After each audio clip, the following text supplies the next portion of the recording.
అందరూ కలిసికట్టుగా ఈ ప్రాంతం నుంచి 12 మంది శాసనసభ్యులను ఎన్నుకొని నిండు మనసుతో ఆశీర్వదించడంతో ఈనాడు తెలంగాణ రాష్ట్రానికి నాయకత్వం వహించి తెలంగాణ రాష్ట్రానికి రెండవ ముఖ్యమంత్రిగా ఈ పాలమూరు బిడ్డ ఒక రైతు బిడ్డ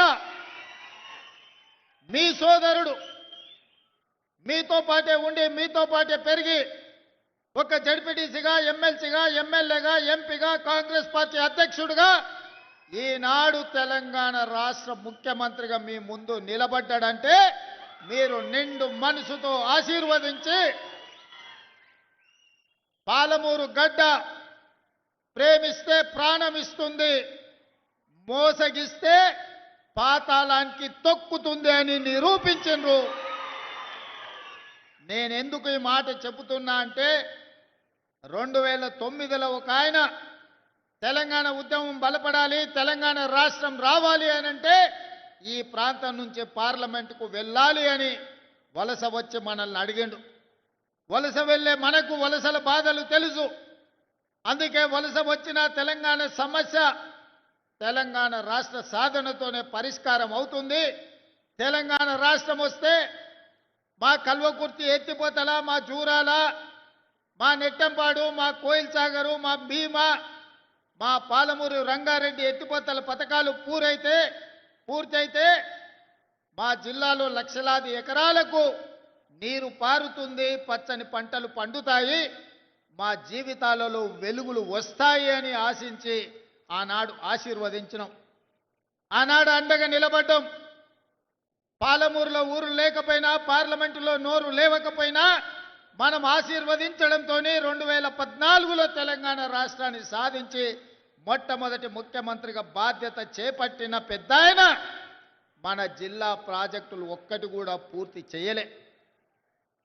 ఏనాడో మొదలుపెట్టిన సంగం బండలో పెద్ద బండ అడ్డం వస్తే బండ కొట్టడానికి 12 కోట్ల రూపాయలు కావాలంటే 2 లక్షల కోట్ల రూపాయలు సాగునీటి ప్రాజెక్టులకు ఖర్చు పెట్టినా సంగం బండలో ఉన్న పెద్ద బండను బలగొట్టడానికి 12 కోట్ల రూపాయలు మనకి ఇవ్వలే.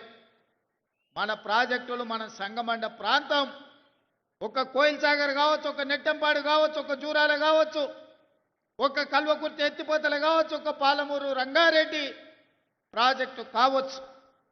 మన సాగునీరు మన తాగునీరు కోసం ఏనాడు వాళ్ళు తాపత్రయపడలేదు, ఏనాడు మన సమస్యల్ని పరిష్కరించడానికి ప్రయత్నం చేయలేదు. అందుకే అన్ని ఆలోచన చేసి ఇక వాడికో వీడికో పెత్తనం ఇచ్చి ఈరోజు వాళ్ళని అడుక్కునే పరిస్థితి కాదు. మా బిడ్డ మా ఓడే ఈ తెలంగాణలో పెత్తనం ఉండాలి, మట్టి పనికి పోయినా ఇంటోడే పోవాలని పెద్దోళ్ళు ఎట్లయితే అన్నారో ఇవాళ మట్టి పని పార పని చేసే మన పాలమూరు ప్రజలు ఈనాడు పాలమూరు బిడ్డనే ఆశీర్వదించి తెలంగాణలో అధికారాన్ని కట్టబెట్టిను.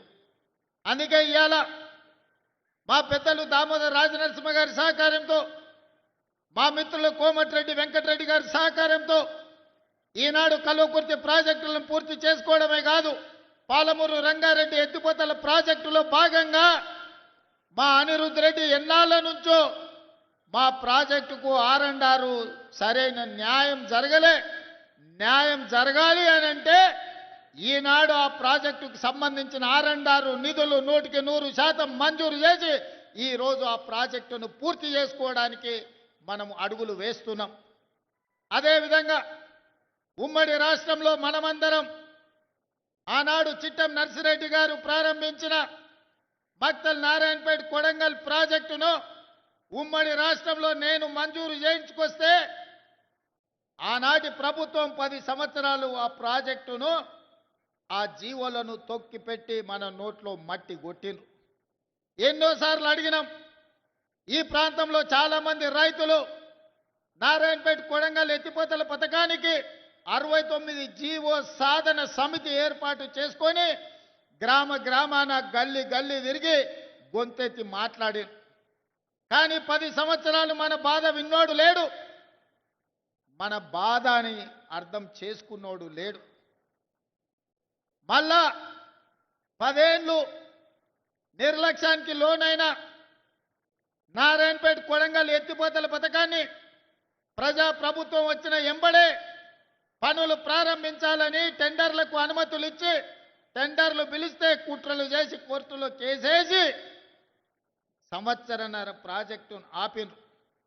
ఈ ప్రాంత రైతులు మా భూమికి 14 లక్షలు ఇస్తే సరిపోదు, మాకు కొంచెం ఎక్కువ ఇవ్వండి, మీ సహకారం ఉండాలి అని మిత్రులు శ్రీహరి దగ్గరికి పోతే శ్రీహరి వచ్చి నాకు కలిసిండు. అన్న రైతులు బాధపడుతున్నారు, మా రైతులకు కష్టంగా ఉన్నది, జర తక్కువ అవుతున్నది, ఎట్లన్నా ఏమన్నా చెయ్యాలని. నేను ఒక మాట చెప్పిన మంత్రికి, శ్రీహరి పోయి రైతులతోనే మాట్లాడు, అడుగు వాళ్ళను, ఏమడుగుతారో చెప్పమని. అడిగింది ఇద్దామని చెప్పిన. అన్న 19-20 లక్షలు ఇస్తే చాలన్నారు.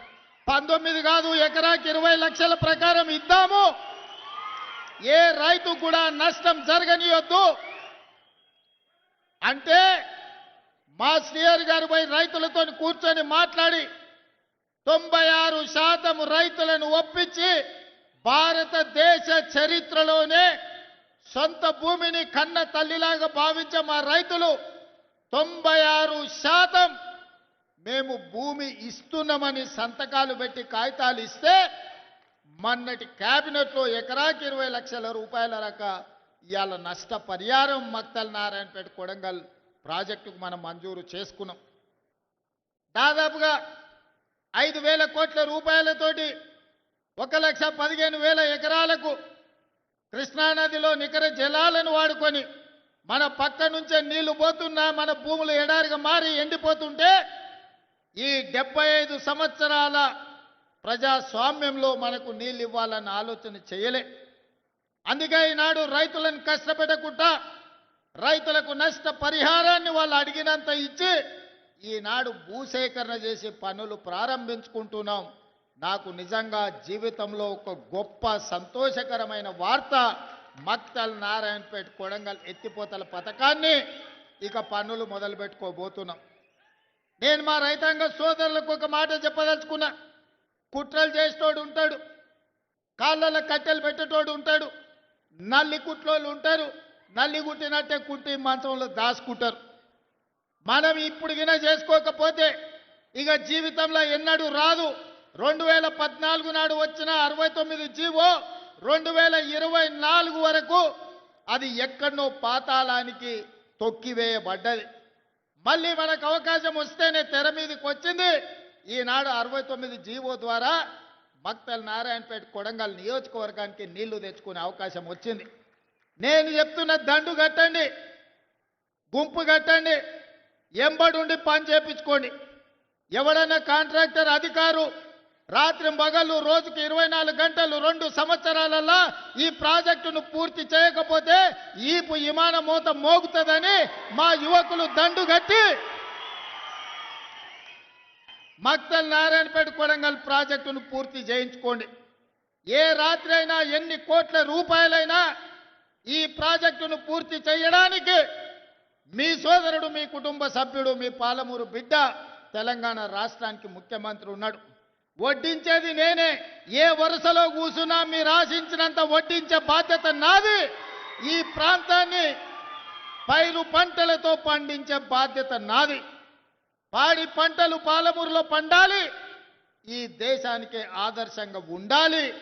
దానికి మా యువకులు నడుము బిగించాలి. అదేవిధంగా ఇరిగేషనే కాదు, ఎడ్యుకేషన్ని కూడా ఒక ప్రాధాన్యత కింద తీసుకున్నాం.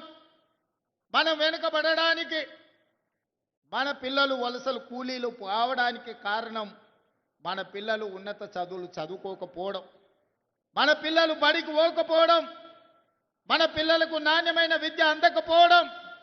తద్వారా ఈ ప్రాంతంలో ఉన్న పేదలు 90% ఎస్సీ, ఎస్టీ, బీసీ, మైనారిటీ పిల్లలు ఎవరైతే ఉన్నారో ఈరోజు చదువుకు దూరమైనరు, వ్యవసాయ కూలీలుగా మారిన, వలసలు పోతున్నారు.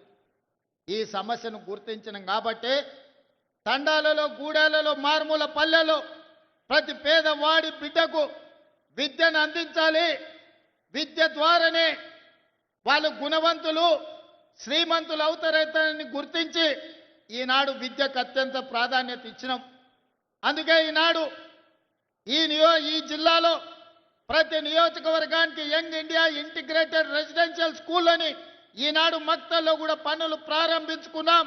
25 ఎకరాలలో భూమి అందుబాటులో లేకుంటే భూసేకరణ చేసి నష్టపరిహారం ఇచ్చి ఈనాడు 200 కోట్ల రూపాయలతోని young India integrated residential school 14 నియోజకవర్గాలలో ఇద్దరు మనవాళ్ళు గెలవకపోయినా వాళ్ళు కూడా మనవాళ్లే, మన సోదరులే, మన పాలమూరు బిడ్డలే అని